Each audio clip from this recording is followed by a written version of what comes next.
സ്നേഹവന്ദനം. മരണം മുന്നിൽ വന്നു നിൽക്കുമ്പോൾ ജീവിതത്തെ അമൂല്യമാക്കുന്നത് എങ്ങനെയെന്ന് നിങ്ങൾ ചിന്തിച്ചിട്ടുണ്ടോ?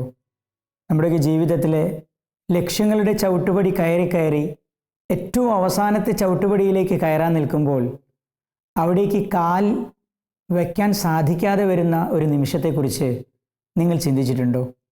നമ്മുടെ ജീവിതത്തിൽ ഇവിടെ നിന്നും പോകുന്നതിന് മുൻപ് എന്തെങ്കിലുമൊക്കെ അടയാളങ്ങൾ ഒന്ന് കോറിയിടുവാനായി നാം ശ്രമിക്കാറുണ്ടോ?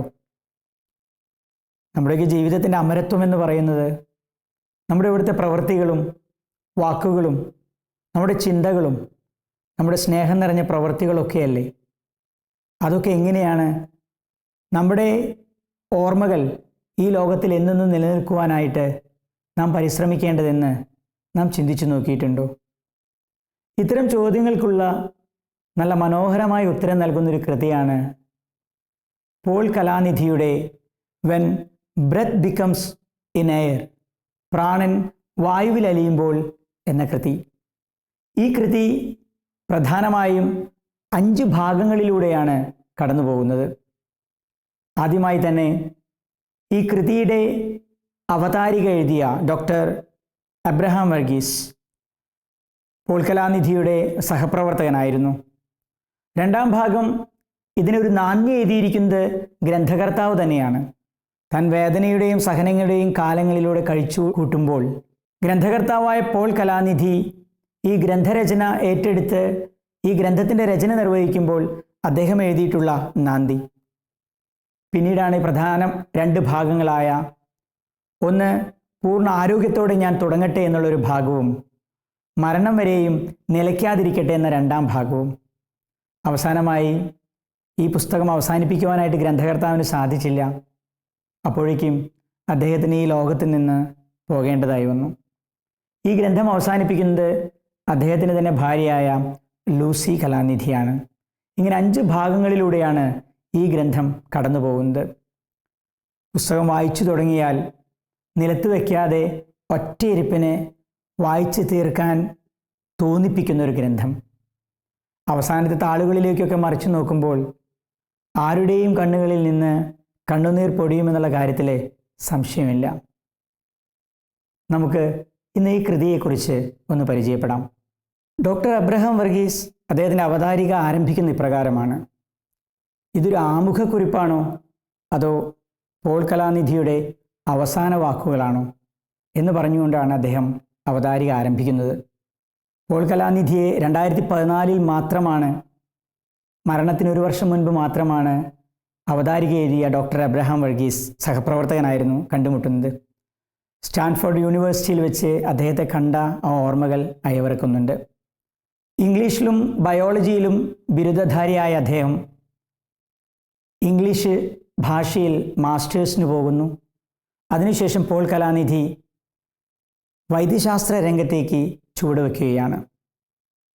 ഈ ഓർമ്മകൾ പങ്കുവച്ചതിന് ശേഷം അദ്ദേഹം പോൾ കലാനിധിയുടെ ജീവിതത്തെക്കുറിച്ച് ഒന്ന് പരാമർശിക്കുകയാണ്. പോൾ കലാനിധിയെക്കുറിച്ച് കൂടുതൽ മരണശേഷം മാത്രമാണ് അദ്ദേഹത്തിന് അറിയാനായിട്ട് സാധിക്കുന്നത്. അദ്ദേഹത്തിൻ്റെ സുഹൃത്തുക്കളിൽ നിന്നും വിദ്യാർത്ഥികളിൽ നിന്നും അറിഞ്ഞ കാര്യം, വൈദ്യശാസ്ത്രത്തിലെ ധാർമ്മികത ഏറ്റവും കൂടുതൽ പാലിച്ചിരുന്ന ഒരു ഡോക്ടർ, തൻ്റെ കർത്തവ്യത്തെക്കുറിച്ച് ഉത്തമ ബോധ്യമുണ്ടായിരുന്ന ഒരു ഡോക്ടർ. അതുകൊണ്ട് പോൾ കലാനിധി എഴുതിയ ഗ്രന്ഥം നമ്മുടെ മുൻപിൽ ഒരു വലിയ മാതൃകയായിട്ടാണ് അദ്ദേഹം വെച്ച് നീട്ടുന്നത്. വെട്ടിപ്പിടിക്കുവാനും നെട്ടോട്ടമോടുവാനുമുള്ള ഈ ലോകത്തിൽ, ദീർഘചതുരാകൃതിയിലുള്ള ഒരു മൊബൈലിന് അടിമയായി ജീവിക്കുന്ന ഈ കാലഘട്ടത്തിൽ, അടുത്തുള്ളവരെ അറിയാതെ അകലെയുള്ളവരെ അടുപ്പിക്കാൻ ശ്രമിക്കുന്ന ഈ കാലഘട്ടത്തിൽ ഇത്തരത്തിലുള്ളൊരു കൃതി നമ്മുടെ ജീവിതത്തിലെ വലിയ പ്രചോദനം നൽകുന്നതായി പറഞ്ഞുകൊണ്ട്, ഇനി ഞാൻ നിങ്ങളുടെയും ഈ ഗ്രന്ഥത്തിൻ്റെയും മധ്യേ നിന്നാൽ അതൊരു തടസ്സമായി മാറുമെന്ന് പറഞ്ഞുകൊണ്ടാണ് അദ്ദേഹം അവതാരിക അവസാനിപ്പിക്കുന്നത്. സ്റ്റാൻഫോർഡ് മെഡിസിൻ എന്ന പ്രസിദ്ധീകരണത്തിൽ പോളിൻ്റെ ലേഖനം വന്നപ്പോൾ അതോടൊപ്പം തന്നെ ഡോക്ടർ അബ്രഹാം വർഗീസിൻ്റെ ലേഖനവും ഉണ്ടായിരുന്നു. ഡോക്ടർ പോൾ കലാനിധിയുടെ ലേഖനം വായിച്ചപ്പോൾ ഡോക്ടർ അബ്രഹാം വർഗീസിന് തോന്നിയത് വാക്കുകളുടെ സംഗമത്തിൽ നിന്ന് ഒഴുകിയിറങ്ങുന്ന ഒരു സംഗീതം പോലെയാണ്. അദ്ദേഹത്തിൻ്റെ ഗദ്യത്തിന് പോലും ഒരു പദ്യത്തിൻ്റെ ഛായ ഉണ്ടായിരുന്നു, ഒരു സംഗീത ഛായ ഉണ്ടായിരുന്നു. പോൾ കലാനിധി അവതാരികയ്ക്ക് ശേഷം തൻ്റെ നാന്ദിയിൽ തൻ്റെ ജീവിതത്തിൻ്റെ ഇന്നത്തെ അവസ്ഥയെക്കുറിച്ച് വിവരിക്കുകയാണ്. CT സ്കാനിന് ശേഷം ആശുപത്രിയിൽ ലൂസിയോടൊപ്പമുള്ള ഒരു രംഗമാണ് ചിത്രീകരിച്ചിരിക്കുന്നത്. എക്സ്റേ എടുത്തു കഴിഞ്ഞു. താൻ രോഗികളെ ചികിത്സിച്ചിരുന്ന ആ ഹോസ്പിറ്റലിൽ തന്നെ ഇന്നൊരു രോഗിയായി മാറി ശ്വാസകോശ അർബുദത്തിന് കീഴടങ്ങിക്കൊണ്ട് മരണത്തെ മുഖാമുഖം കണ്ടുകൊണ്ട് ഒരു രോഗിയായി കിടക്കുന്ന അവസ്ഥ. ലൂസി തന്നോടൊപ്പം തനിക്ക് വേണ്ട ശക്തിയും ഊർജവുമെല്ലാം പകർന്നു നൽകുന്നുണ്ട്. നെഞ്ചുവേദനയാലും ഭാരം കുറഞ്ഞു പോകുന്നതിനാലുമെല്ലാം വളരെയധികം സഹനങ്ങളിലൂടെ കടന്നു പോകുന്ന ആ രംഗം. ഭാര്യയോട് എല്ലാ വേദനകളും പങ്കുവയ്ക്കാൻ മടിക്കുന്നുണ്ട്.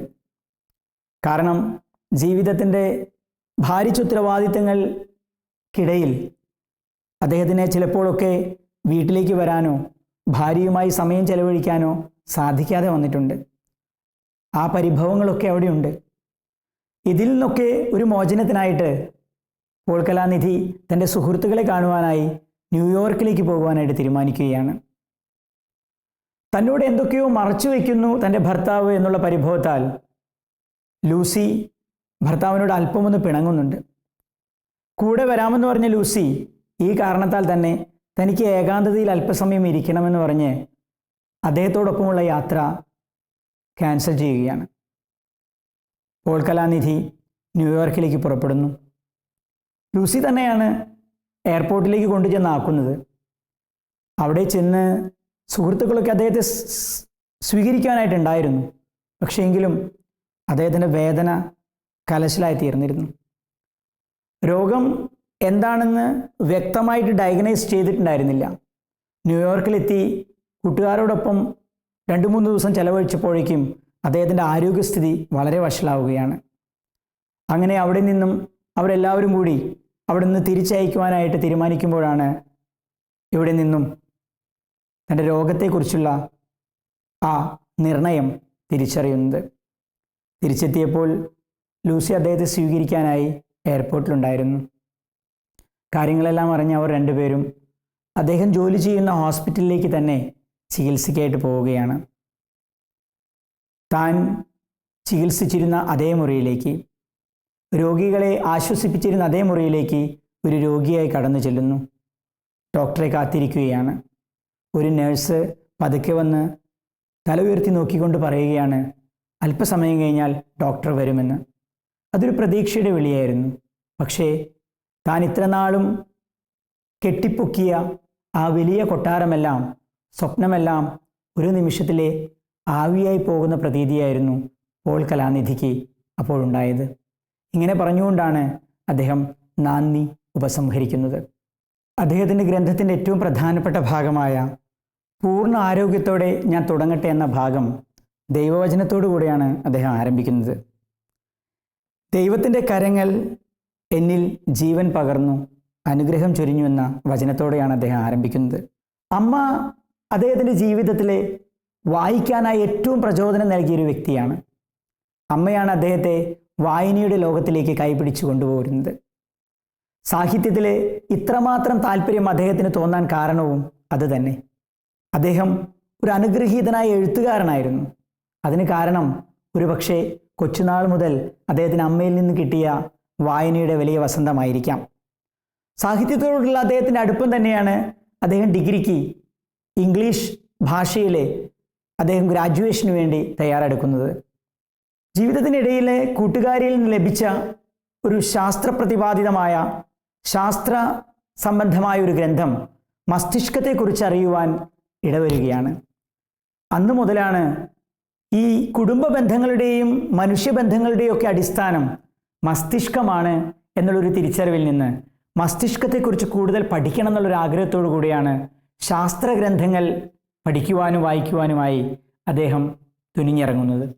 ഒരിക്കൽ ന്യൂറോ സയൻസ് ക്ലാസ്സിൽ നിന്നും മസ്തിഷ്കത്തിൽ പരിക്കേറ്റ കുട്ടികളെയും യുവാക്കളെയും വൃദ്ധരെയും പരിചരിക്കുന്ന ഒരു സ്ഥാപനത്തിലേക്ക് അവരെ കൊണ്ടുപോവുകയുണ്ടായി.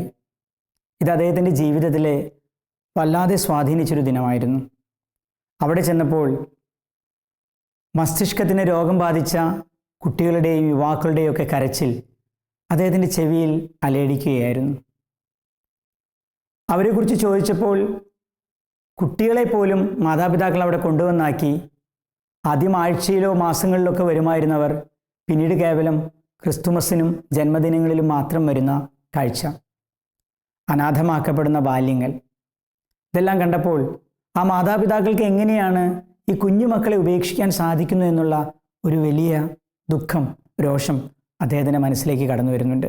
ഭാഷ പഠിച്ചതിനാൽ മസ്തിഷ്കങ്ങളെ കൂട്ടിയിണക്കിക്കൊണ്ടാണ് സാമൂഹ്യ ജീവിതത്തിൻ്റെ ഭാഷ മെനഞ്ഞെടുക്കുന്നതെന്നും ആ ഭാഷ ദഹനവ്യവസ്ഥയോടും നാഡീവ്യൂഹത്തോടെല്ലാം ബന്ധപ്പെട്ട് കിടക്കുന്നു എന്നുള്ള ഒരു വലിയ തിരിച്ചറിവ് അദ്ദേഹത്തിന് ഒരേ സമയം ഭാഷയോടും ശാസ്ത്രത്തോടും പ്രജ്ഞയും പ്രതിഭയും ഒരുമിച്ച് സമ്മേളിക്കുന്ന ഒരു തലത്തിലേക്ക് അദ്ദേഹം ഉയരുകയായിരുന്നു.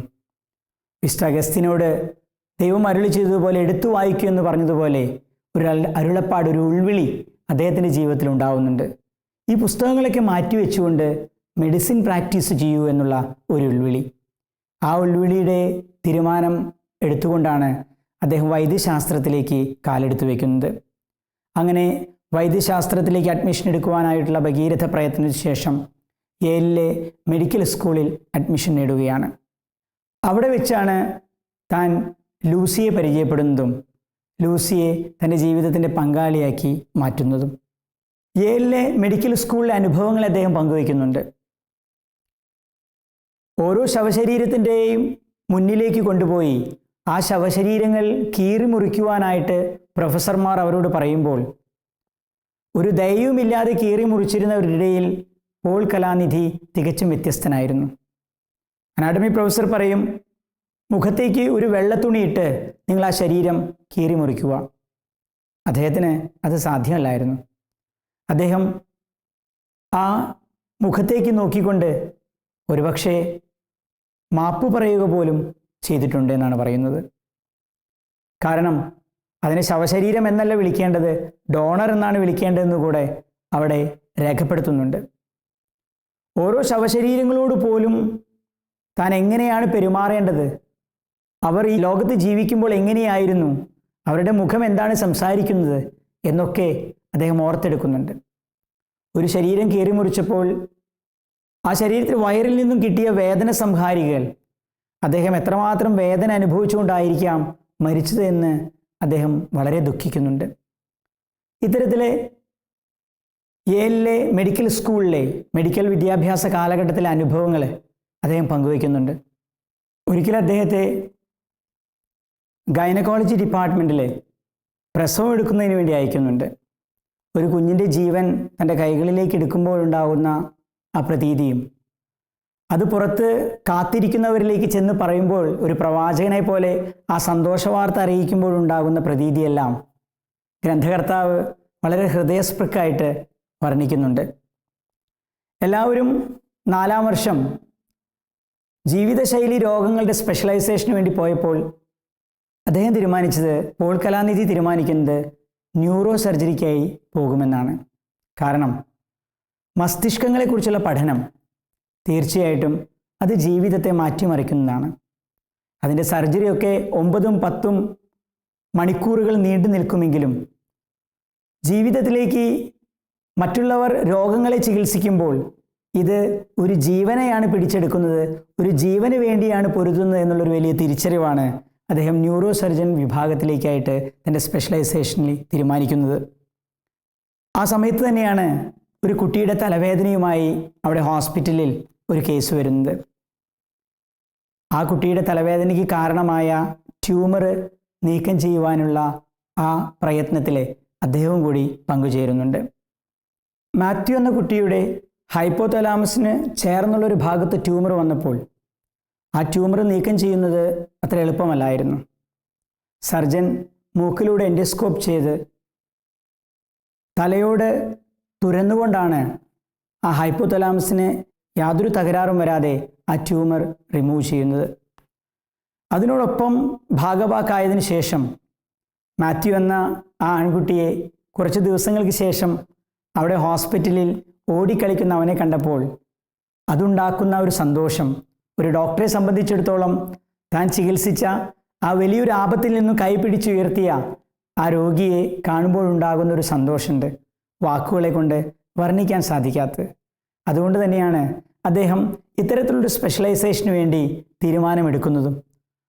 മറ്റുള്ള ഏത് സ്പെഷ്യലൈസേഷനേക്കാളും എന്തുകൊണ്ടും വളരെ അനുഗ്രഹപ്രദമായ, കുറച്ചൊക്കെ റിസ്ക് ഉണ്ടെങ്കിലും കുറച്ചൊക്കെ സമയം കൂടുതൽ ചെലവഴിക്കുമെങ്കിലും അതിൽ നിന്നും കിട്ടുന്ന ഒരു സാറ്റിസ്ഫാക്ഷൻ, ഒരു സംതൃപ്തി ഒന്ന് വേറെ തന്നെയാണ് എന്ന് അദ്ദേഹം അവിടെ രേഖപ്പെടുത്തുന്നുണ്ട്. യേലിലെ പഠനത്തിന് ശേഷം ലൂസിയും പോളും കാലിഫോർണിയയിലേക്ക് നീങ്ങുന്നുണ്ട്.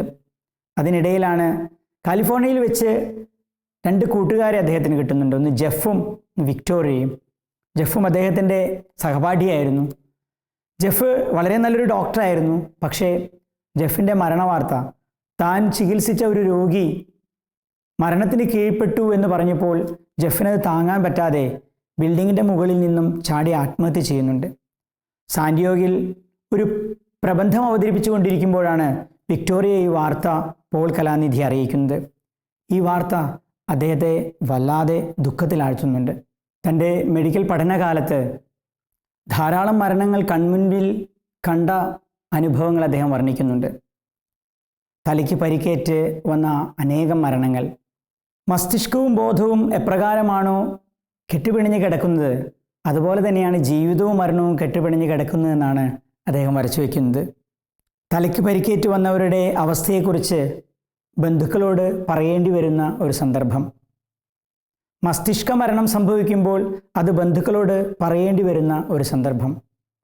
ഒരു തളിക നിറയെയുള്ള ദുരന്തം കേവലം ഒരു സ്പൂണിൽ മാത്രം കൊടുക്കുന്നത് പോലെയാണ് ബന്ധുക്കളോട് ഈ വിവരം അറിയിക്കാറുള്ളത്.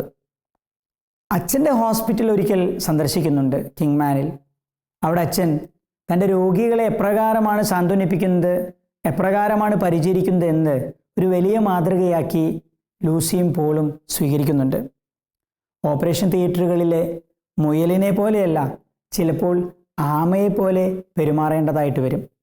കാരണം ഓരോ നീക്കവും മൈന്യൂട്ടായിട്ട് പോലും ശ്രദ്ധിക്കേണ്ട ഒരിടം. ചീഫ് റെസിഡൻ്റ് ആയതിനു ശേഷം അദ്ദേഹത്തിന് ഉത്തരവാദിത്തങ്ങൾ വളരെ കൂടുകയാണ്. ഈ ഉത്തരവാദിത്തങ്ങൾ അദ്ദേഹത്തെ ജീവിതത്തിൻ്റെ ഭാരം വളരെ കൂട്ടുന്നതോടൊപ്പം കുടുംബത്തിലേക്ക് കൂടുതൽ ശ്രദ്ധ കൊടുക്കാൻ സാധിക്കാതെ വരുന്ന അവസരങ്ങളും അദ്ദേഹം അവിടെ വരച്ചു ചേർക്കുന്നുണ്ട്. പൂർണ്ണ ആരോഗ്യത്തോടെ തുടങ്ങട്ടെ എന്ന അദ്ദേഹത്തിൻ്റെ ആ ഭാഗം അവസാനിക്കുന്നത് ഈ വരികളിലൂടെയാണ്. അദ്ദേഹം ഈ ഭാഗത്ത് മുഴുവൻ തൻ്റെ രോഗാവസ്ഥയ്ക്ക് മുൻപുള്ള ഒരു കാലഘട്ടത്തെ വരച്ചു കാണിക്കുകയാണ്. നമ്മൾ എത്രയൊക്കെ പരിശ്രമിച്ചാലും എത്രയൊക്കെ പ്രയത്നിച്ചാലും നമുക്ക് രണ്ടറ്റങ്ങളെ കൂട്ടിമുട്ടിക്കാൻ പറ്റാത്ത ഒന്നാണ് ജീവിതം. അതൊരു അർദ്ധവൃത്താകൃതിയിലാണ്. എത്രമാത്രം പരിശ്രമിച്ചാലും അതിൻ്റെ രണ്ടറ്റങ്ങൾ ചിലപ്പോൾ കൂടിച്ചേരണമെന്നില്ല.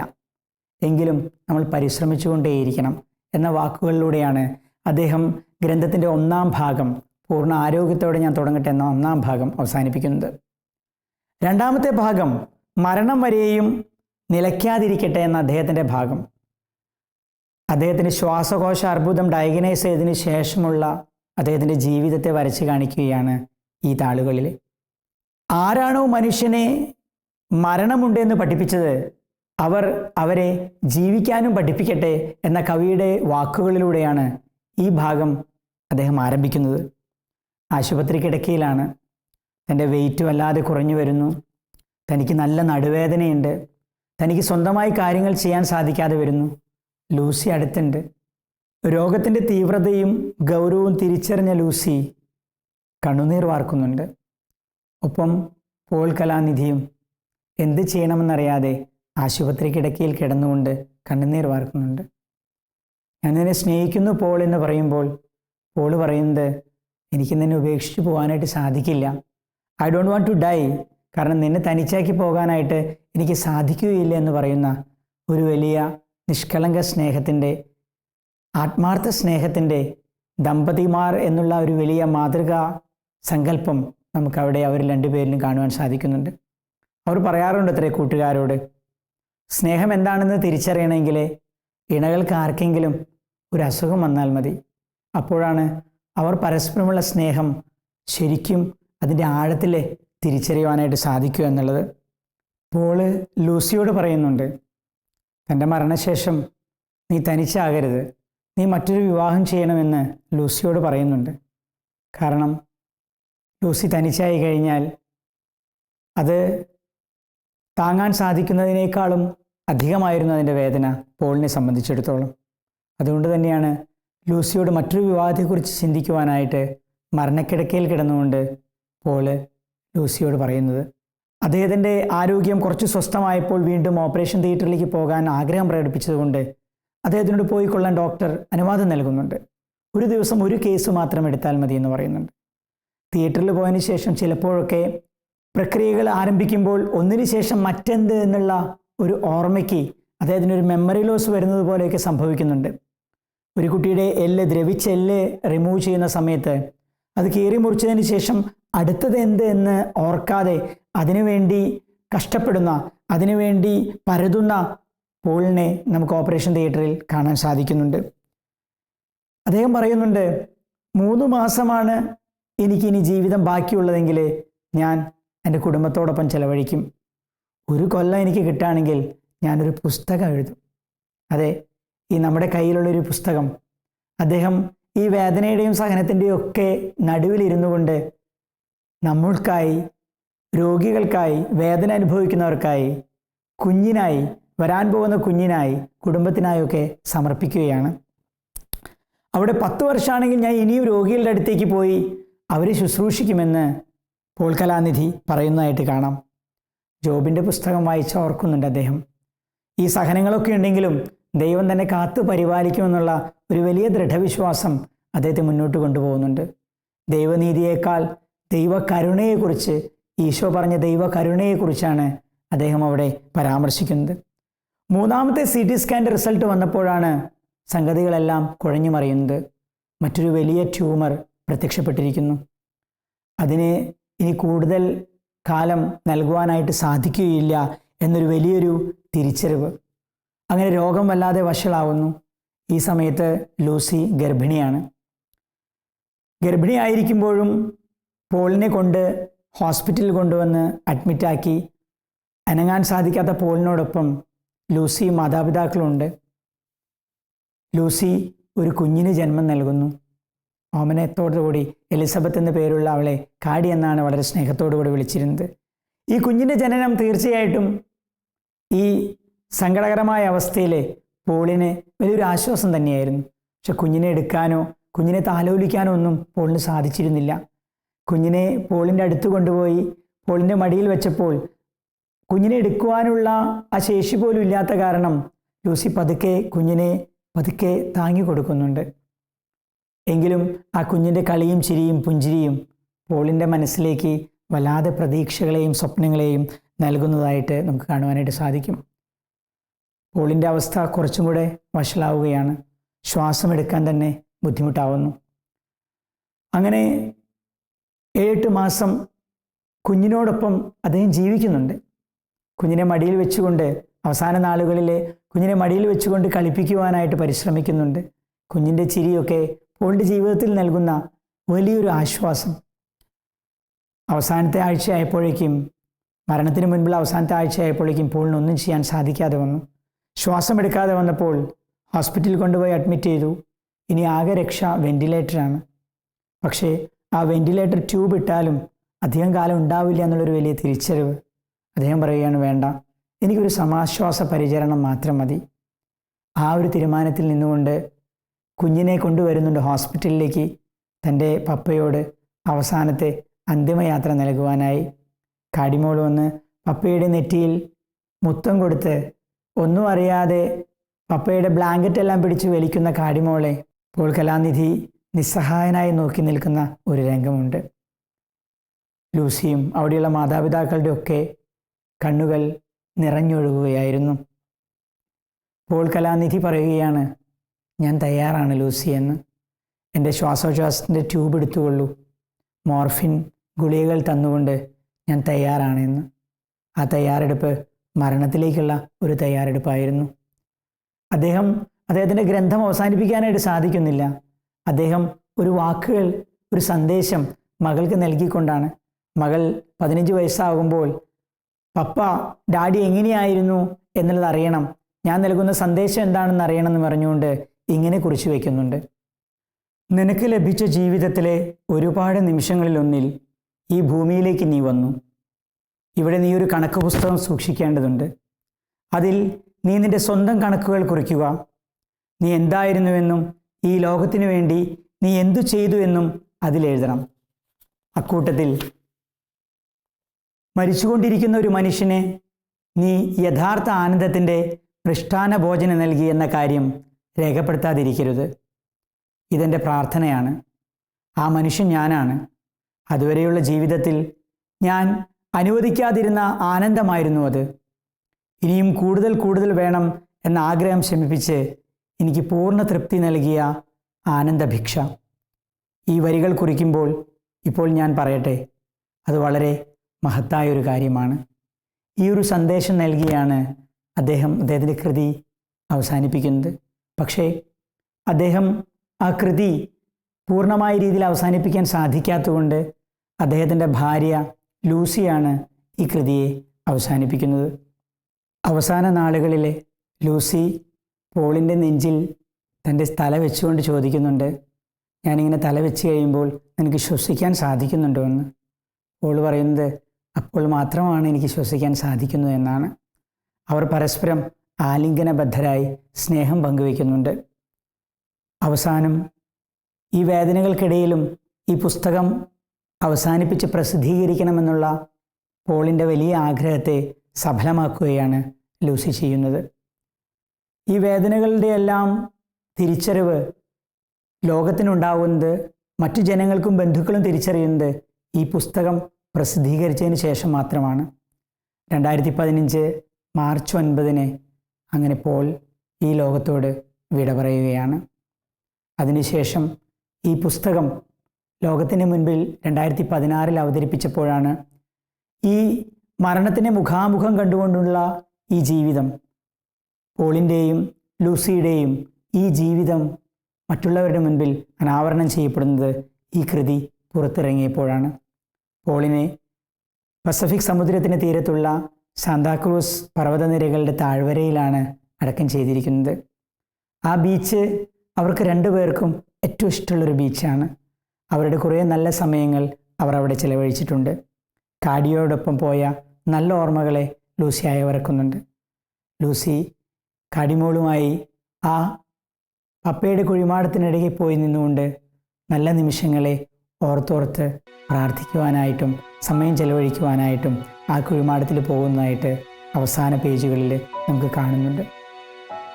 ലൂസി പറഞ്ഞു വയ്ക്കുന്നത്, ജീവിതവും മരണവും തമ്മിലുള്ള വലിയ സംഘർഷങ്ങൾക്കിടയിലും പോൾ നമ്മുടെ മുൻപിലേക്ക് വെച്ച് നീട്ടുന്നത് വലിയ പാഠങ്ങളുടെ, ജീവിതത്തിൻ്റെ വലിയ പാഠങ്ങളുടെ, മൂല്യവത്താകുന്ന ജീവിതം എങ്ങനെയാകണം, സഫലമാകുന്ന ജീവിതം എങ്ങനെയാകണമെന്നുള്ള നല്ല പാഠങ്ങളാണ് നമ്മുടെ മുൻപിലേക്ക് പോൾ വെച്ച് നീട്ടുന്നു എന്ന് പറഞ്ഞുകൊണ്ടാണ് ലൂസി ആ കൃതിയെ അവസാനിപ്പിക്കുന്നത്.